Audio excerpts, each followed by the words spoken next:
तिसरी गोष्ट आता मी तुम्हाला शिकवतो आहे, त्याचं नाव आहे ऑस्मोसिस आणि रिव्हर्स ऑस्मोसिस. आता हा काय प्रकार आहे आलं लक्षात? ओके, प्रत्यक्षामध्ये पाणी सुद्धा डिफ्युजनचा नियम पाळतो. आलं लक्षात? ओके, आता थोडस उलट्या भाषेत चर्चा करूया आपण. बघा, मी तुम्हाला जे उदाहरण दिलं होतं त्या उदाहरणाकडे जाऊया. की असं भांड होतं, या भांड्यामध्ये पडदा होता, इकडे सगळं खारट पाणी होतं. खारट आठवते का? हा सर, खारट पाणी होतं. आणि इकडे कसं होतं रे? इकडे साधं पाणी होतं, सिंपल रेग्युलर पाणी, फार खारट नव्हतं. आता तुम्हाला मी जसं सांगितलं की डिफ्युजनच्या प्रक्रियेने काय होईल, मीठ इकडे येईल, आहे की नाही?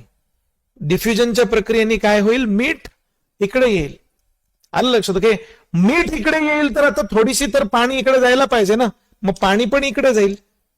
आलं लक्षात? ओके, आता हे नॉर्मल डिफ्युजन झालं. पण समजा, कल्पना करूया की हा जो पडदा आहे, या पडद्याचे जे छिद्र आहेत ते इतके बारीक आहेत, इतके बारीक आहेत की त्याच्यामधून मीठ आरपार जाऊ शकत नाही.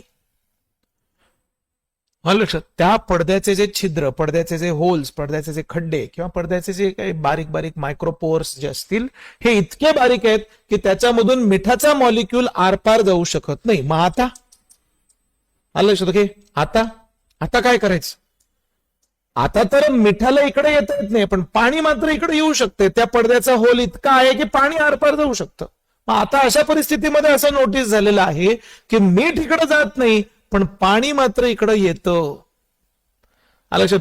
थोड्या वेळानंतर जर तुम्ही बघितलं तर हे जे भांड आहे, आलं लक्षात? ओके, हे जे भांड आहे हे थोड्या वेळाच्या नंतर तुम्हाला असं झालेलं दिसतं. ओके, काय झालेलं दिसतं?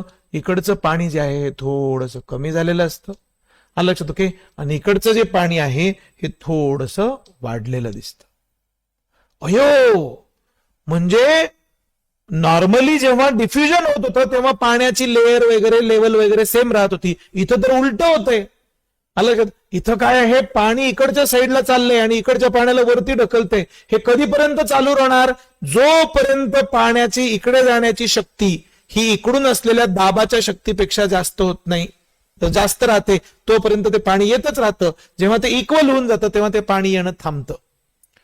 ह्या प्रक्रियेला म्हणतात ऑस्मोसिस. डिफ्युजन सारखीच प्रक्रिया आहे, पण तो जो पडदा असतो त्याची सच्छिद्रता कमी असल्यामुळे डिफ्युजनच्या ऐवजी तिथे ऑस्मोसिस होताना दिसतं.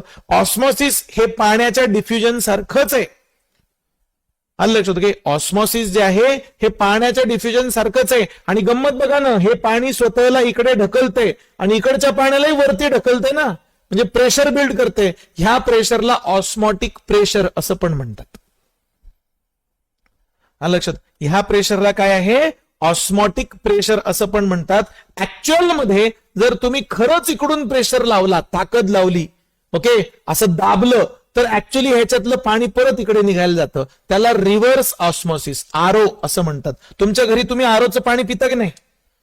आलं लक्षात? अरे खरंच की, आमच्या घरी आरओचं पाणी आहे. आरओचं पाणी कसं असतं रे? ओके, असं ह्याच्यामध्ये सगळं सॉल्टी हेवी वॉटर जे आहे ते टाकतात, ह्याच्यावरती प्रेशर देतात, हे जोरदार pressure, super duper ultra pro max pressure. आलं लक्षात? ओके, हे जे प्रेशर आहे हे प्रेशर काय करतं? ओके, हे प्रेशर ह्या सोल्युशन मधलं जे पाणी आहे त्या पाण्याला इकडच्या साईडला ढकलायला चालू करतं. आणि मग इकडे जे पाणी मिळतं, हे पाणी जे आहे हे पाणी काय असतं, ह्याच्यामध्ये सॉल्ट नसतात किंवा कुठल्याही प्रकारचं द्राव्य पदार्थ नसतात, शुद्ध पाणी असतं. ते लगेच तुम्ही तोटी लावून काय करता, बाहेर काढता आणि पिता. आलं लक्षात? This is reverse osmosis. Osmosis आणि रिव्हर्स ऑस्मोसिस. ऑस्मोसिस म्हणजे काय? ऑस्मोसिस म्हणजे, नीट बघा, माझ्याकडे बघा. आलं लक्षात? ओके, हायपरटोनिक आणि हायपोटोनिकच्या भाषेमध्ये बोलूया. ओके सर, हे काय आहे? हायपर म्हणजे जास्त, हायपरटोनिक आहे कारण त्याच्यात सॉल्ट जास्त आहे. हे काय आहे? हे हायपोटोनिक आहे. बरोबर आहे ना? हायपरटोनिक आणि हायपोटोनिक दोन्ही पण. आलं लक्षात? ओके, येस सर, हायपरटोनिक आणि दिस इज ऑल्सो हायपोटोनिक. आता गंमत बघा, मी काय वाक्य सांगतोय. जेव्हा हायपोटोनिक क्षेत्रातून पाण्याचा प्रवास हायपरटोनिक क्षेत्राकडे होतो आणि हा प्रवास हा सिलेक्टिव्हली परमिएबल मेम्ब्रेन मधून होतो, त्याला ऑस्मोसिस असं म्हणतात. आलं लक्षात. ओके, सिलेक्टिव्हली परमिएबल मेम्ब्रेन मधून होतो, त्याला ऑस्मॉसिस असं म्हणतात. तुमच्या पायावरती नाही, तुमच्या घरातले कोणी वृद्ध असतील तर त्या वृद्धांच्या पायावरती सूज येते. सूज आल्यानंतर आपण काय करतो रे, अशी बकेट घेतो, त्या बकेटमध्ये हे दाबून मीठ टाकतो, साधारणपणे 2 किलोच्या आसपास, 1-2 किलो मीठ टाकतो, माहितीये का तुम्हाला. ओके, येस, ते सेंधे मीठ वगैरे येतं ना, ते मीठ टाकतो आणि त्या मिठामध्ये त्यांना सांगतो की तुम्ही याच्यामध्ये पाय सोडून बसा. का बरं असं करतो? कारण जर हे बाहेरचं जे पाणी आहे हे काय असलं पाहिजे, हायपरटोनिक असलं पाहिजे, म्हणजे त्याच्यात सॉल्ट जास्त असले पाहिजे. कशापेक्षा? तुमच्या पायाच्या आतमध्ये सूज आली म्हणजे पाणी साचलेलं आहे, पायाच्या आतमध्ये जी सूज आलेली आहे त्याच्यापेक्षा हायपोटोनिक. पायाच्या आतमध्ये जे ब्लड आहे ते हायपोटोनिक व्हायला पाहिजे. मग काय होईल? आपोआप तुमच्या पायाची जी स्किन आहे त्या स्किन मधून पायाच्या आतमधलं हे पाणी जे आहे हे बाहेर निघायला चालू होतं, आपोआप बाहेर निघायला चालू होतं हे पाणी. हे काय होतंय? ऑस्मॉसिस होतंय तुमच्या पायामधून. आणि तुम्ही जेव्हा हे पाय बराच वेळ पाण्यामध्ये असे ठेवता, ओके, तुम्हाला थोड्या वेळानंतर लक्षात येतं की पायाची सूज जी आहे ती उतरली आहे. कशी काय उतरली रे पायाची सूज? ऑस्मॉसिसच्या प्रक्रियेतून उतरली. आलं लक्षात? ओके, काय आहे? ऑस्मॉसिसच्या प्रक्रियेमधून ही सूज उतरली. काय काम चालू झालं रे इथे? सोपं आहे, लक्षात ठेवण्यासारखं आहे बेटा. हा आवाज तुम्हाला खूप त्रास नाही देते? Okay, yes. कसं सर? हरकत नाही, समजलं आम्हाला की जो हायपरटोनिक आहे आणि हायपोटोनिक पण आहे. आलं लक्षात? ओके, जसं हायपरटोनिक असतं, जसं हायपोटोनिक असतं, ही ऑस्मॉसिसची प्रक्रिया ही पेशीच्या आतमध्ये पण होते. आलं लक्षात? ओके, बस त्याला टेक्निकल शब्दांमध्ये इथं लिहिलंय मी, जे तुम्हाला आता एक्सप्लेन केलं तर टेक्निकल शब्दांमध्ये. ऑस्मॉसिस म्हणजे अर्धपारगम्य पडदा, म्हणजे काही पदार्थ जाऊ देतो आणि काही पदार्थ जाऊ देत नाही. आताच मी तुम्हाला सांगितलं की मिठाला जाऊ देत नाही, सॉल्ट्सला जाऊ देत नाही, पण पाण्याला मात्र जाऊ देतोय आरपार. आलं लक्षात? Okay, yes. ह्याच्यामध्ये जिकडे पाणी जास्त आहे तिकडून जिकडे पाणी कमी आहे त्या प्रदेशामध्ये पाण्याचा प्रवास होतो, त्याला आपण काय म्हणतो? ओके, ऑस्मॉसिस असं म्हणतो. अशा प्रकारे ऑस्मॉसिस हे निवड पारगम्य पडद्याद्वारे एक विशेष प्रकरण असतं. सोपा मुद्दा आहे सर, समजला आम्हाला की पेशी जी आहे ह्याची जी पेशी आवरण म्हणजेच सेल मेम्ब्रेन जे आहे, या सेल मेम्ब्रेनच्या बाबतीत तुम्ही आम्हाला ह्या 3 गोष्टी शिकवल्या. एक होती डिफ्युजन, एक होती ऑस्मॉसिस आणि एक होती एंडोसायटोसिस. जसं ऑस्मॉसिस असतं सेम टू सेम पद्धतीचं रिव्हर्स ऑस्मॉसिस पण असतं. ऑस्मॉसिस बद्दल एक मुद्दा बघून घेऊ, मग रिव्हर्स ऑस्मॉसिस कडे जाऊया. एक पेशीय गोड्या पाण्यातील जीव आणि बहुपेशीय वनस्पतींच्या पेशी ज्या आहेत ह्या ऑस्मॉसिसद्वारे पाणी मिळवतात. जे गोड पाण्यामध्ये राहणारे प्राणी आहेत, गोड पाण्यामध्ये राहणारे प्राणी हे काय नाही, सिंपल ऑस्मॉसिसच्या माध्यमातून पाणी पितात, सिंपल. ओके, कारण त्यांच्या आजूबाजूला जे पाणी आहे ते हायपोटोनिक असतं आणि ऑस्मॉसिसने पाणी काय होतं, हायपोटोनिक पाणी तुमच्या शरीरात प्रवेश करतं. आलं लक्षात? ओके, सो गोड पाण्यात राहणारे जे आहेत ते ऑस्मॉसिसने पाणी मिळवतात. आलं लक्षात? ओके, मूळ जे आहेत, मूळ हे पाणी शोषून घेतात. हे पण कसं शक्य आहे? हे पण ऑस्मॉसिसनेच शक्य आहे. मुळांच्या आतमध्ये जास्त सॉल्ट असलेलं पाणी असतं आणि मुळांच्या बाहेर हे कमी सॉल्ट असलेलं पाणी असतं. कमी सॉल्टच्या पाण्यामधून जास्त सॉल्टच्या पाण्याकडे पाण्याचा प्रवास होतो. ओके, सर डायग्राम काढून दाखवा. असा रूट आहे वनस्पतीचा, ऑब्विसली भरपूर पसरलेलं. या रूटच्या आजूबाजूला पाणी आहे, बाहेर रूटच्या बाहेर. वरती झाड आहे, इथं हे जमिनीच्या आतमधलं चित्र काढतो, ह्याच्या आजूबाजूला पाणी आहे, मातीच्या आतमध्ये पाणी आहे. आलं लक्षात? ओके, मातीच्या आतमध्ये काय आहे? पाणी आहे. हे जे रूट्स आहेत ह्या रूट्सच्या आतमध्ये क्षारता म्हणजेच सॉल्ट जास्त असतात. आलं लक्षात? ओके, मेंटेन ती वनस्पती तसं मेंटेन करते त्याला. आलं लक्षात? ह्याच्यामुळे ऑटोमॅटिकली काय होईल? ऑस्मॉसिसच्या प्रक्रियेने पाणी जे आहे हे बाहेरून आतमध्ये जायला लागेल. आलं लक्षात? त्याच्यासाठी वनस्पतीला सेपरेट काही शोषण करण्याची आवश्यकता नाही. ऑस्मॉसिसच्या नॉर्मल नियमानुसार पाणी आतमध्ये जायला लागतं. ओके, वनस्पतीची आतली रचना अशी आहे की आतमध्ये आलेलं पाणी ती लगेच वरती खेचून घेते, म्हणजे आतमध्ये सॉल्टची परिस्थिती तशीच राहते नेहमीच. लक्षात येते? आलं लक्षात? Okay, yes. सो हा सगळा भाग जो आहे हा ऑस्मॉसिसचा.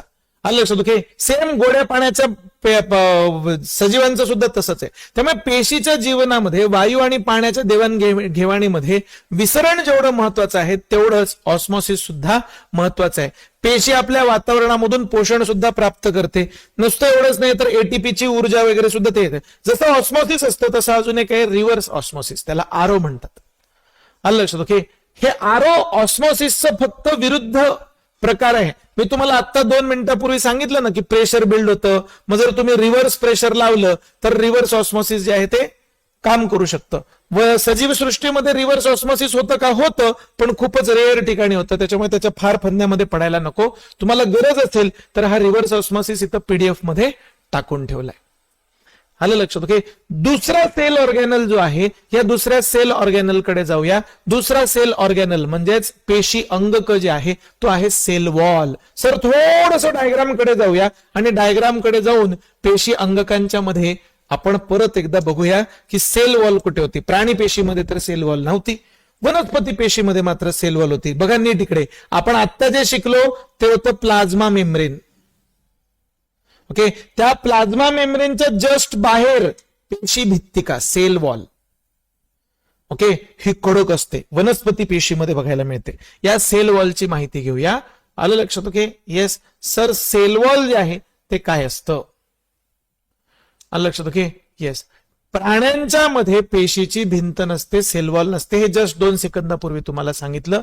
सेल वॉल ह्याला मराठीमध्ये पेशी भित्तिका असं म्हणतात. मराठी नाव पण लक्षात ठेवा, इंग्लिश नाव पण लक्षात ठेवा. आलं लक्षात. ओके, पेशी भित्तिका.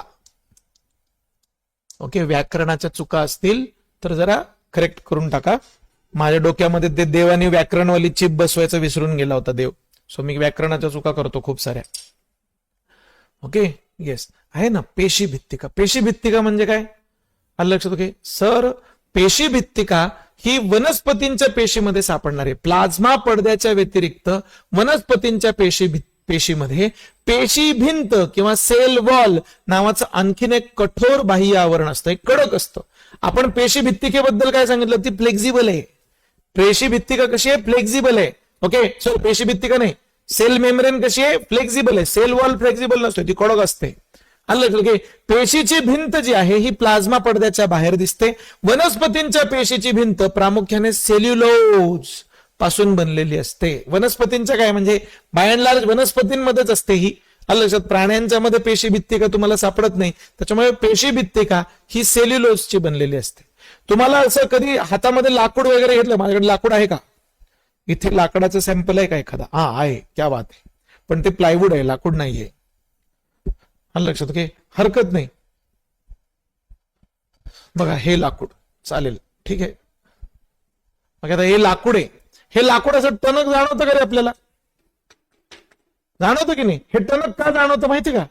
ओके, त्याच्या मागचं कारण हे लाकूड ज्या पेशींपासून बनलेलं आहे त्या पेशींची जी पेशी भित्तिका आहे ती पेशी भित्तिका, पेशीची भित्तिकाच तेवढा काय तो कडक भाग असतो. आलं लक्षात. ओके, आणि ती सेल्युलोज पासून, सेल्युलोज हा एक गुंतागुंतीचा पदार्थ आहे, जटिल पदार्थ आहे. आपण नंतर शिकणार आहोत सेल्युलोज बद्दल.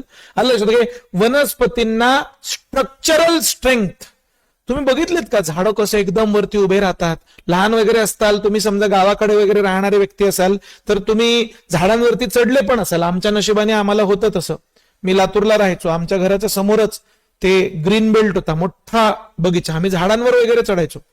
त्या झाडांची एवढी ताकद होती की आम्ही एवढे झाडावर चढलो तरी ते झाड सहन करायचो. किती ताकद असेल त्या झाडामध्ये. ओके, झाडामध्ये ताकद असते म्हणजे कुठे असते रे? झाडामध्ये हाडं असतात? नाही. मग झाडामध्ये जर पेशीच असतात सगळ्यात, पेशी तर अशा सॉफ्ट असायला पाहिजेत. मग एवढी स्ट्रेंथ येते कुठून? पेशी भित्तिकांमधून स्ट्रेंथ येते. पेशी भित्तिका जी आहे it is a strong part of a cell. त्या पेशीला स्ट्रॉंग करणं, त्या पेशीची ताकद वाढवणं, त्या पेशीचा तो जो कप्पा आहे त्या कप्प्याला एकदम कठोर बनवणं, हे या सेल वॉलचं काम असतं. आणि पेशीला कठोर बनवत असताना, पेशीच्या कप्प्याला कठोर बनवत असताना अख्खी वनस्पतीच कठोर होत जाते, कडक होत जाते. आणि त्याच्यामुळे ऑटोमॅटिकली वनस्पतीला स्ट्रक्चरल स्ट्रेंथ जे आहे ते प्राप्त होत असते. हे लक्षात घ्या. जेव्हा सजीव वनस्पती काय म्हणतात, आता हे सेल वॉल जे आहे त्याच्यात मध्ये थोडंसं जाऊया. प्लाझ्मोलिसिस नावाची एक प्रक्रिया आहे, प्लाझ्मोलिसिस, ती पण समजून घ्यायचा प्रयत्न करा. आलं लक्षात. ओके, सेल वॉल जे आहे या सेल वॉलच्या बद्दल थोडंसं समजून घेऊया. प्लाझ्मोलिसिस काय आहे आणि मग त्याच्यानंतर थांबूया. ओके, म्हणजे मग उद्याच्या लेक्चरमध्ये आपण सायटोप्लाझम पासून सुरुवात करू. ठीक आहे, प्लाझ्मोलिसिस काय आहे ह्याच्याकडे लक्ष द्या. जेव्हा वनस्पती पेशी ऑस्मोसिसद्वारे पाणी गमावते, उलट होतं ना, लक्षात. ओके, तेव्हा पेशीच्या भिंतींपासून दूर पेशींच्या सामग्रीचं संकोचन किंवा आकुंचन होतं. थोडंसं समजून सांगतो तुम्हाला. लक्षात. When a living plant cell loses water through osmosis, there is a shrinkage or contraction of the contents of the cell away from the cell wall. Okay, this phenomenon is known as plasmolysis. थोडंसं समजून सांगायला मला diagram काढावी लागेल. भारी आहे ही संकल्पना. आता कल्पना करा, कधीतरी असं पण होईल ना, जर जसं मी तुम्हाला सांगितलं की ही पेशी आहे, या पेशीच्या बाहेर पाणी आहे. ओके, नॉर्मल परिस्थिती जी आहे, पेशीच्या बाहेर पाणी आहे. आलं लक्षात. Okay, yes. आणि पेशीच्या आतमध्ये न्यूक्लियस आणि पेशीच्या आतमध्ये पाणी, सॉल्ट सगळंच आहे ना, मग त्याच्या आतमध्ये तर सगळंच असतं. आता मला सांगा, आतमध्ये तर सॉल्ट आहे, बाहेर सॉल्ट नाहीये, पाणी कुठे जाईल? आतमध्ये जाईल. पण समजा पाणी काय झालं? आतमध्ये जायला लागलं आणि हे पाणी गरजेपेक्षा जास्त झालं आतमध्ये, तर पंचायत होईल ना पेशीची. आलं लक्षात. पेशीची पंचायत होऊन जाईल जर गरजेपेक्षा जास्त पाणी आतमध्ये जायला लागलं तर. आणि समजा त्या पेशीला पाणीच नको असेल, आतमध्ये पाणीच नको असेल, मग काय करायचं? आलं लक्षात. तरी ते ऑस्मोसिस काय थांबवतं थोडी, येतं ते जातच राहणार आतमध्ये. मग आता अशा वेळी काय करूया? अशा वेळी ही जी पेशी आहे, ही पेशी काय करते बघा. आता सॉल्ट कसं आहे, सगळीकडे वितरित आहे. आलं लक्षात. Okay, yes. त्या सॉल्टला ही पेशी काय करते, हे जे सगळं सॉल्ट आहे, हे सगळं सॉल्ट ही एकदम केंद्रकाच्या जवळ जमा करून टाकते. आलं लक्षात. ओके, केंद्रकाच्या काय करते? जवळ जमा करते. आलं लक्षात. ओके, बघा मी जमा करतो. Okay, yes. केंद्रकाच्या जवळ सगळं सॉल्ट जे आहे ते जमा करून टाकते. ह्याच्यामुळे ऑटोमॅटिकली काय होऊन जातं, जे काही कॉन्सन्ट्रेशन आहे या केंद्रकाच्या जवळ येतं. आलं लक्षात. आणि आउटर साइडला एक नॉर्मल पाण्याची लेअर शिल्लक राहते. पेशीच्या आतमध्येच, पेशीच्या भिंतीच्या आतमध्येच काय आहे, पेशीच्या पाण्याच्या भिंतीच्या आतमध्येच इनर साइडनी. आलं लक्षात. ओके, म्हणजे इनर साइडनी म्हणजे पेशीच्या आतमध्ये, इथे बघा, इथे नॉर्मल पाणी शिल्लक राहतं. आतमधलं सगळं सॉल्ट जे आहे ते काय केलंय, केंद्राच्या जवळ. आता मात्र बाहेरचं पाणी आणि आतलं पाणी ह्याच्यामध्ये जी स्पर्धा होती, ओके, ती स्पर्धा थांबते आणि बाहेरून पाणी पेशीच्या आतमध्ये यायचं थांबतं. आलं लक्षात. ओके, दिस इज, हे जे आहे हे पेशीचं मेकॅनिझम आहे. आता नीट माझ्याकडे बघा, मी काय सांगणार आहे. ह्या पेशीच्या आतमधलं जे द्रव्य होतं, ह्या द्रव्यामधले सगळे सॉल्ट वगैरे पदार्थ जे आहेत, हे काय केले, केंद्रकाच्या जवळ उभे केले, जवळ आणले, म्हणजे पेशी भित्तिकेपासून लांब आणले. आलं लक्षात. पेशी भित्तिकेपासून लांब म्हणजे कुठे, केंद्राच्या जवळ आणले. त्याच्यामुळे काय झालं, बाहेरचं सगळं जे पेशी द्रव्य होतं ते क्लिअर झालं, फक्त पाणी पाणी शिल्लक राहिलं पेशी द्रव्यामध्ये. आता पेशी द्रव्यामध्ये फक्त पाणी पाणी आहे, त्याच्यामुळे पेशीच्या बाहेर जरी फक्त पाणी पाणी असेल तरी ते ऑस्मोसिसने आतमध्ये येणार नाही किंवा डिफ्युजनने आतमध्ये येणार नाही. आलं लक्षात. का बरं येणार नाही? कारण बाहेरचं कॉन्सन्ट्रेशन आतलं कॉन्सन्ट्रेशन सेम झालंय. आलं लक्षात. पेशीच्या द्रव्यामधले हे सॉल्ट असे केंद्राच्या जवळ जमा करणं, ह्याला प्लाझ्मोलिसिस असं म्हणतात. प्लाझ्माच्या आतमधल्या घटकांना तोडणे. प्लाझ्मा म्हणजे हे पेशीचं द्रव्य. ह्या पेशीच्या द्रव्याला तोडायचं, त्याच्यातले फक्त सॉल्ट जमा करायचे आणि पेशीचं उरलेलं द्रव्य जे आहे ते आउटर साइडला राहू द्यायचं. ह्याला म्हणतात प्लाझ्मोलिसिस. आलं लक्षात. ओके, जेव्हा पेशीला पाणी प्यायचं असेल, बाहेरून पाणी पाहिजे असेल, तेव्हा ताबडतोब हेच सगळं सॉल्ट वगैरे सगळीकडे पसरून टाकलं जाईल. सगळीकडे पसरलं की ऑटोमॅटिकली सगळीकडे क्षार पसरले की बाहेरचं पाणी लगेच आतमध्ये यायला लागतं. पाणी पिऊन झालं की लगेच परत सगळे क्षार सेंटरला जमा करून टाकायचे. आतमधलं पेशी द्रव्य जे आहे हे याला काय करून टाकायचं, क्लिअर करून टाकायचं. आलं लक्षात. ओके, म्हणजे बाहेरून पाणी आतमध्ये येणं बंद होऊन जातं. ह्याला काय म्हणतात, प्लाझ्मोलिसिस. Very simple thing. प्लाझ्मोलिसिसची प्रक्रिया ही एक ऍक्टिव्ह प्रक्रिया आहे. फक्त आणि फक्त सजीव पेशीच प्लाझ्मोलिसिस करू शकतात. जी पेशी मरून गेली आहे ती कसं करणार ना प्लाझ्मोलिसिस. आलं लक्षात. ते करण्यासाठी प्रॉपर सजीव हे लागतं. आलं लक्षात. ओके, ह्याला प्लाझ्मा. जेव्हा आता जे वाक्य आहे ते तुम्हाला छानपैकी कळेल. जेव्हा सजीव वनस्पती पेशी ऑस्मॉसिसद्वारे पाणी गमावते किंवा प्यायला सुरुवात करते, दोन्ही पण. आलं लक्षात? ओके, येस, आहे की नाही? तेव्हा पेशीच्या भिंतीपासून पेशीच्या सामग्रीचं संकोचन किंवा आकुंचन व्हायला सुरुवात होते. आलं लक्षात? ऑस्मॉसिसच्या माध्यमातून पाणी गमावायला किंवा स्वीकारायला कसं कंट्रोल करायचं हे प्लाझ्मोलिसिसच्या माध्यमातून स्वीकारलं जातं. या घटनेला प्लाझ्मोलिसिस असं म्हणतात. विघटन, अपघटन, प्लाझ्माचं विघटन किंवा प्लाझ्माचे तुकडे करणं असं त्याला म्हणलं जातं, असं पण म्हणूया. केवळ जिवंत पेशी हे काय करू शकते? अशा पद्धतीचा प्लाझ्मोलिसिस, ऑस्मॉसिस ह्या सगळ्या गोष्टी ज्या आहेत हे करत असते. पेशीच्या भिंती वनस्पती, बुरशी, जीवाणूच्या पेशींना संकुचन न करता अत्यंत पातळ बाह्य माध्यमांचा सामना करण्यास अनुमती देतात. आलं लक्षात? ओके, म्हणजे पेशींना छोटं करत नाहीत, पेशींना मोठं करत नाहीत, डायरेक्टली ते काय करू शकतात? पाणी प्यायला या प्लाझ्मोलिसिसमुळे ते मदत होते. म्हणजे बघा ना तुम्ही, परत एकदा अजून एक डायग्राम काढूया आणि बघूया. ही जी पेशी आहे, ह्या पेशीला, हा केंद्रक आहे, ह्या पेशीला बाहेरून आतमध्ये पाणी पाहिजे. काय असला पाहिजे? बाहेरून आतमध्ये पाणी कधी येईल? बाहेर हायपोटोनिक सोल्युशन असायला पाहिजे, म्हणजे कमी सॉल्ट असलेलं, आणि आतमध्ये जास्त सॉल्ट असलेलं व्हायला पाहिजे. पण हे कुठे? या बॉर्डरला. आलं लक्षात? इथे हायपरटोनिक पाहिजे, इथे हायपोटोनिक पाहिजे, पाणी आतमध्ये येणार. आलं लक्षात? ओके, पण तेच जर उलट करायचं असेल, आलं लक्षात? ओके, पेशीला पाणी बाहेर फेकायचंय, मग काय करेल? आतमध्ये हायपोटोनिक सोल्युशन व्हायला पाहिजे आणि बाहेर हायपरटोनिक व्हायला पाहिजे. आलं लक्षात? बाहेर काय व्हायला पाहिजे? हायपरटोनिक. मग अशा परिस्थितीमध्ये काय होईल? पेशीच्या आतमधले सगळे सॉल्ट जे आहेत हे केंद्राला जमा होईल.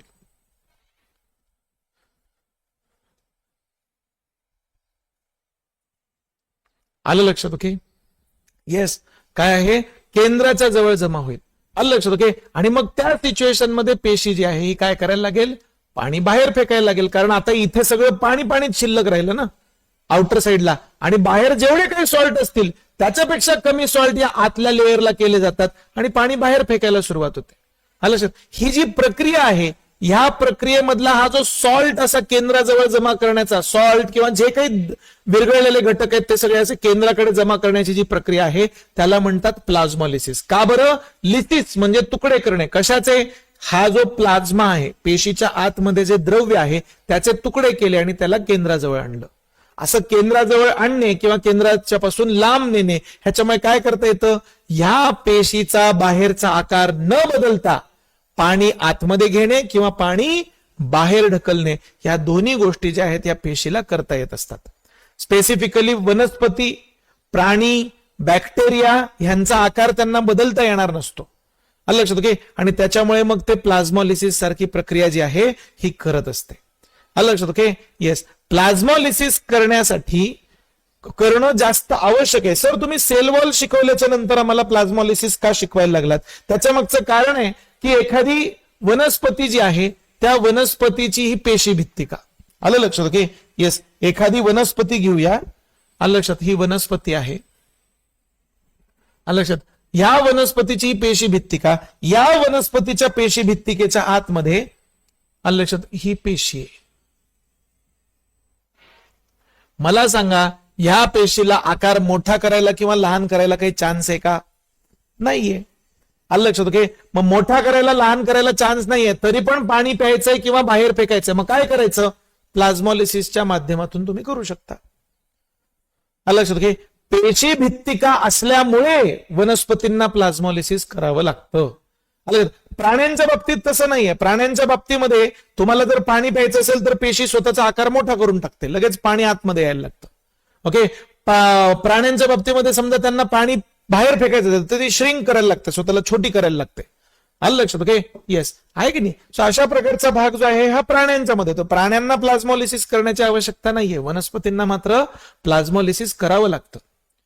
आलं लक्षात? ओके, येस, आहे की नाही? प्राण्यांच्या, म्हणूनच बघा, प्राण्यांच्या ज्या पेशी आहेत त्या पेशींची रचना, त्या पेशींची आतमधलं कंपोनंट जे ते फार बदलत नाहीत. वनस्पतींचे कंपोनंट मात्र बदलू शकतात. त्यांना प्लाझ्मोलिसिस सहन होतं, प्राण्यांना प्लाझ्मोलिसिस सहन होत नसतं. वनस्पतींना प्लाझ्मोलिसिस सहन करावं लागतं असं आपण म्हणूया. का? कारण त्यांची जी पेशी भित्तिका आहे ती कडक आहे, स्थिर आहे, ती छोटी पण होत नाही, ती मोठी पण होत नाही. म्हणजे पेशीचा आकार सुद्धा यांना छोटा पण करता येणार नाही, मोठा पण करता येणार नाही. मग तरी पण पाणी प्यायचंय, तरी पण पाणी बाहेर फेकायचंय. कसं? प्लाझ्मोलिसिसच्या प्रक्रियेने करता येतं. आलं लक्षात? ओके, पण सर आम्हाला सायटोप्लाझम म्हणतो, आम्हाला सेल मेम्ब्रेन कळाली, आम्हाला सेल वॉल कळाली, सेल मेम्ब्रेन 3 प्रकारचे कामं करते ते पण कळालं. एंडो सायटोसिस नावाचं काम करते, ऑस्मोसिस नावाचं काम करते आणि त्याच्यात सोबत डिफ्युजन नावाचं पण काम करते. मग तुम्ही सेल वॉल सांगितली आणि सेल वॉलच्यामुळे कशा पद्धतीने प्लाझ्मोलिसिस नावाची प्रक्रिया होते ती पण समजून सांगितली.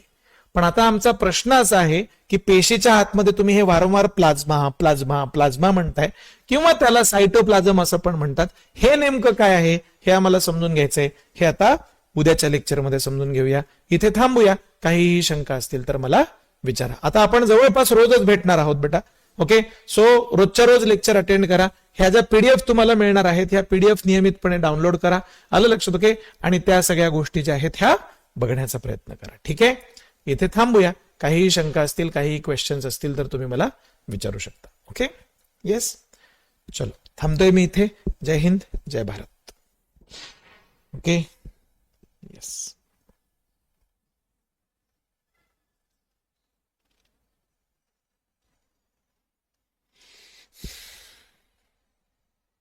ओके, चलो इथे मी थांबतोय. जय हिंद, जय भारत.